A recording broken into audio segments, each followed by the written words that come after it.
Baik, Bapak Ibu sekalian, Assalamualaikum warahmatullahi wabarakatuh. Selamat pagi dan salam sejahtera buat kita semua. Bapak Ibu, peserta pelatihan penanganan kerusakan jalan akibat longsoran yang kami hormati dan kami banggakan. Puji syukur marilah kita panjatkan kehadirat Allah Subhanahu wa Ta'ala berkat limpahan rahmat karunia-Nya. Alhamdulillah, kebahagiaan bagi kami diperkenankan untuk bertemu Bapak Ibu yang sangat luar biasa ini. Mudah-mudahan apa yang akan kita sampaikan, kita diskusikan, apa yang kita perbincangkan dapat memberikan manfaat bagi kita semua dalam menjalankan amanah yang kita eh, laksanakan. Baik, Bapak Ibu sekalian, untuk materi pembelajaran pagi ini kita akan coba untuk share screen untuk materi yang eh, kita akan bahas.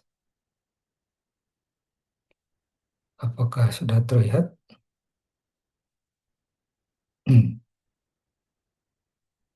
Baik, Bapak Ibu sekalian, untuk materi pagi ini terkait dengan penanganan kerusakan jalan akibat longsoran. Namun sebelumnya saya akan berkenalan dahulu. Saya Rodi Febrianto. Jabatan saat ini adalah Widya Suara, ahli media, dan saat ini bertugas di Pusat Pengembangan Kompetensi Jalan dan Jembatan, Pembiayaan Infrastruktur, dan Pengembangan Infrastruktur Wilayah di BPSDM Kementerian Pekerjaan Umum. Latar belakang dari materi yang disampaikan ini, kita ketahui bersama bahwa Indonesia ini memiliki topografi, memiliki kontur perbukitan yang begitu rentan ya terhadap bahaya longsor sebetulnya. Di beberapa daerah, trase jalan yang melalui daerah-daerah pegunungan, daerah-daerah perbukitan sering mengalami longsor. Sehingga kita semua perlu mengetahui terkait dengan pemahaman mengapa longsor itu terjadi, kemudian juga bagaimana metode penanganan longsor jalan yang tepat digunakan. Materi pagi ini kita akan coba eh, bahas terkait tiga bab besar, ya, yaitu bagaimana konsep dasar mekanisme terjadinya longsoran, kemudian juga identifikasi penyebab longsoran, sehingga konsep bagaimana penanganan longsoran itu dilakukan. Ini ada beberapa subbabnya untuk konsep dasar mekanisme terjadinya longsoran, yaitu pola penyebaran daerah rawan longsor, jenis-jenis longsor, konsep proses terjadinya longsoran.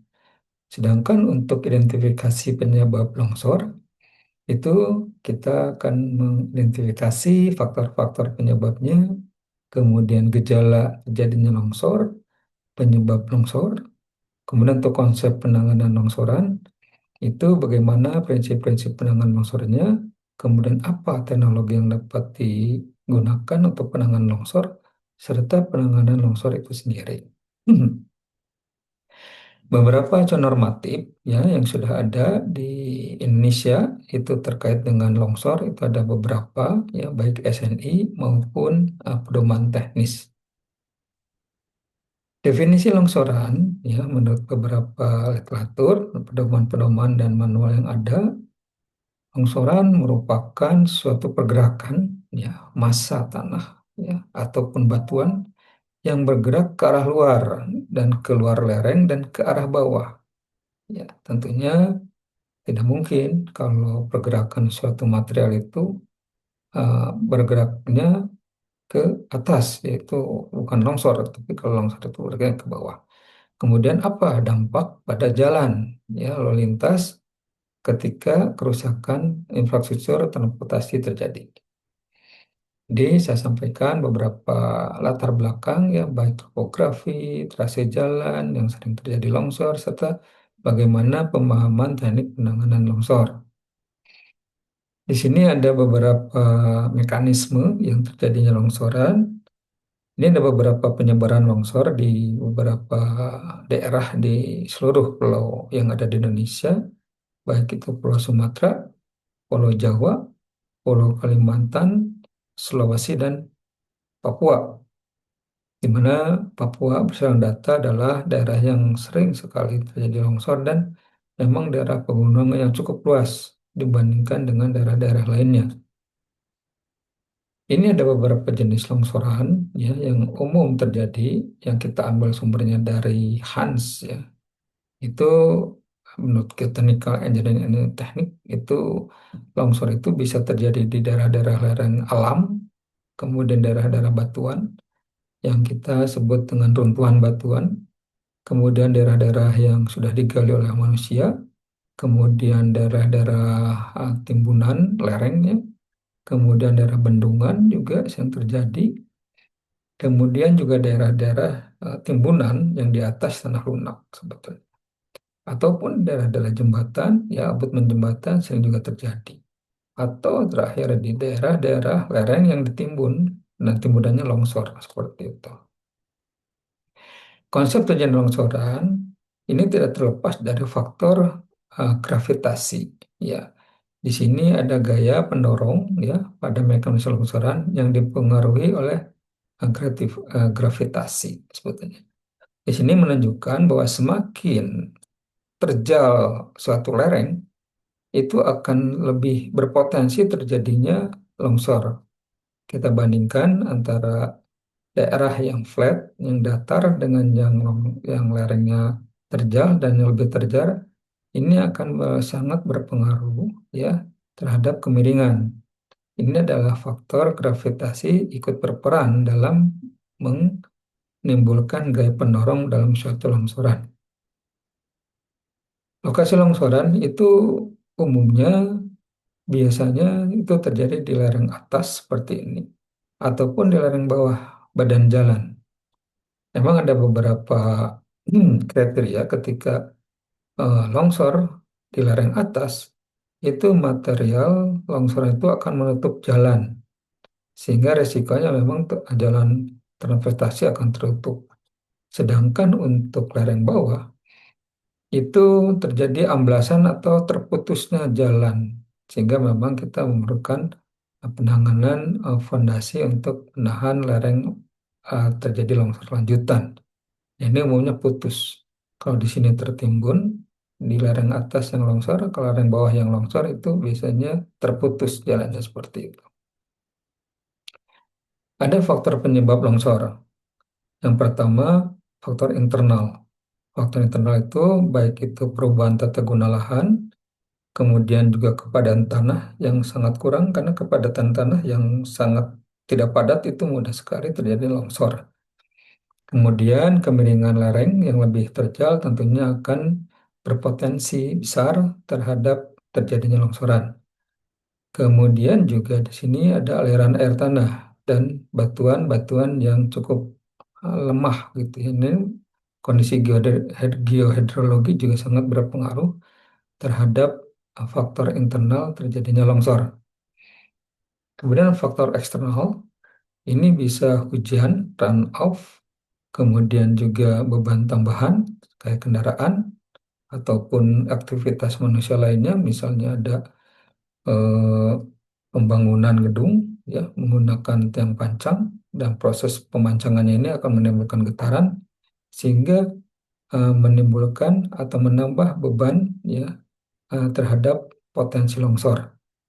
Kemudian juga ada aktivitas galian manusia. Nah, di sini terlihat ketika lerengnya awalnya sedikit landai, ketika terjadinya galian atau aktivitas galian oleh manusia, itu lebih terjal. Sehingga kalau lerengnya lebih terjal, itu potensi longsor akan lebih besar.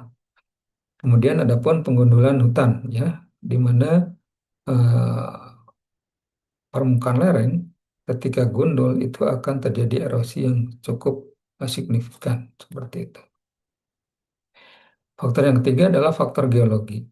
Faktor geologi ini akibat ada kejadian gempa, aktivitas tektonik maupun vulkanik, ya. Kemudian juga struktur geologi ini sangat berpengaruh adanya rekahan, lipatan, sesar. Kemudian ada juga bidang diskontinuitas untuk retakan-retakan atau pelapisan batuan. Ini bidang kontinuitas sangat berpengaruh terhadap potensi runtuhan batuan ataupun longsoran. Konsep penanganan longsoran, di sini ada prinsip penanganan, di mana prinsip penanganan itu dari mekanisme longsoran kita lihat ambil terhadap faktor keamanan. Faktor keamanan itu adalah besarnya gaya penahan dibagi dengan gaya-gaya pendorong.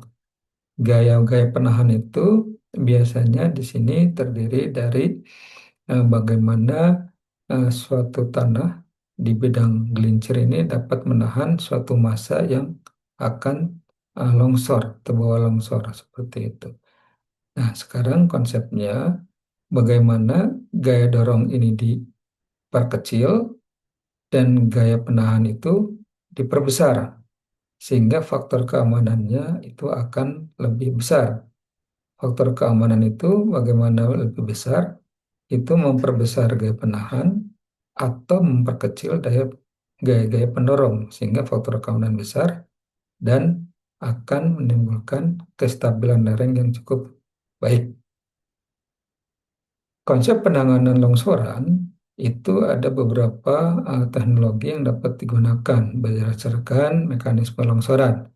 Teknologi yang ada di sekarang itu yaitu bagaimana mengurangi gaya-gaya pendorong dan menambah gaya-gaya penahan gerakan.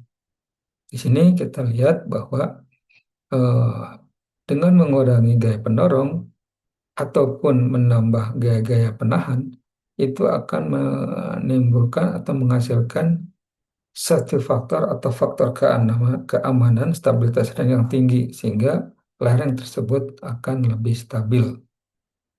Bagaimana mengurangi gaya-gaya pendorong? Itu yang pertama mengendalikan air permukaan, kemudian juga bisa mengubah geometrik lerengnya sendiri. Sedangkan untuk menambah gaya-gaya penahan, itu kita bisa mengendalikan air rembesan ataupun penambatan dengan metode penambatan. Tindakan lainnya, kita bisa merelokasi jalan tersebut atau membuat stabilisasi atau penggunaan potongan material teknologi lainnya seperti itu. Konsep penanganan untuk longsoran yang pertama mengurangi gaya-gaya pendorong yaitu dengan mengendalikan air permukaan. Pengendalian air permukaan ini kita bisa menanam satu tumbuh-tumbuhan, ya tumbuh-tumbuhan yang di sekitar lereng, ataupun kita bisa menata area air permukaan atau kita sering sebut tata salir, di mana air-air permukaan ini kita akomodir di suatu saluran sehingga dia tidak akan jatuh ke lereng paling bawah. Apalagi si air itu masuk ke bidang lereng yang cukup berpotensi longsor. Nah, di sini kita tahan dan dialihkan ke daerah yang lebih aman. Kedua, kita bisa mengubah geometrik lereng. Gaya-gaya penerong ini kita bisa mengasumsikan, kita bisa melakukan bagaimana si lereng atas itu kita akan buang, kita potong, sehingga gaya pendorongnya akan berkurang. Nah, dengan berkurangnya gaya-gaya pendorong ini, safety factor atau faktor keamanan itu akan lebih meningkat sehingga penanganan lerengnya cukup baik. Itu untuk mengurangi gaya-gaya pendorong. Bagaimana sekarang kita kalau mau menambah gaya-gaya penahan? Gaya penahan itu kita bisa mengambil tindakan dengan mengendalikan air rembesan ya atau drainase bawah permukaan. Nah, di sini bila kita bikin saluran-saluran pipa-pipa horizontal, air tanahnya itu akan keluar, itu akan mencegah peningkatan tekanan air pori. Ya, nah dengan mencegah peningkatan air pori ini, peningkatan air pori tentunya tanah tersebut akan tereduksi kekuatan, dapat atau meningkatkan kekuatan gesernya seperti itu. Nah, di mana adapun jarak antara pipa-pipa horizontal ini itu sebetulnya sudah ada aturannya, baik itu dari manual di luar negeri, ya, ataupun manual-manual yang di dalam negeri. Ini Direktorat Jenderal Bina Marga sudah menentukan bagaimana jarak antara titik pipa-pipa drainase horizontal tersebut. Yang kedua, kita bisa melakukan penambatan. Penambatan lereng, ya, kita bisa membangun satu dinding penahan, ataupun kita menggunakan sumuran, ataupun menggunakan tiang-tiang. Ini semua teknologi ini dapat kita jadikan sebagai eh, penambah gaya-gaya penahan. Artinya apa? Lereng pandorong ini akan ditahan sehingga peningkatan nilai gaya-gaya penahan itu akan lebih besar, baik itu dengan dinding penahan maupun dengan sumuran ataupun tiang, baik itu tiang pancang ataupun tiang bor, sehingga penanganan longsoran dengan menambah gaya penahan itu akan meningkatkan nilai stabilitas lereng di sekitar badan jalan. Demikian, apabila memang tidak ada uh, pertanyaan lagi, ya kita akan tutup di mana kita ambil sari dari pelaksanaan penanganan longsoran ini. Longsoran jalan merupakan ancaman serius di wilayah Indonesia karena memang topografi pegunungan dan curah hujan yang sangat tinggi. Banyak trase jalan melewati lereng yang sangat rawan longsor, sehingga diperlukan penanganan khusus sesuai teknologi yang telah teruji di lapangan. Oke, sebelum kita akhiri, ada beberapa pantun yang memang untuk kita semua. Jalan licin habis diguyur hujan, tiba longsor menutup jalur utama. Segera tanggap lakukan perbaikan agar lalu lintas kembali prima. Walau tebing berguling ke tepi, para ahli siap menangani. Sekian untuk hari ini. Mudah-mudahan di lain kesempatan kita dapat berjumpa kembali. Demikian, saya Budi Febrianto. Kami ucapkan terima kasih. Assalamualaikum warahmatullahi wabarakatuh. Salam.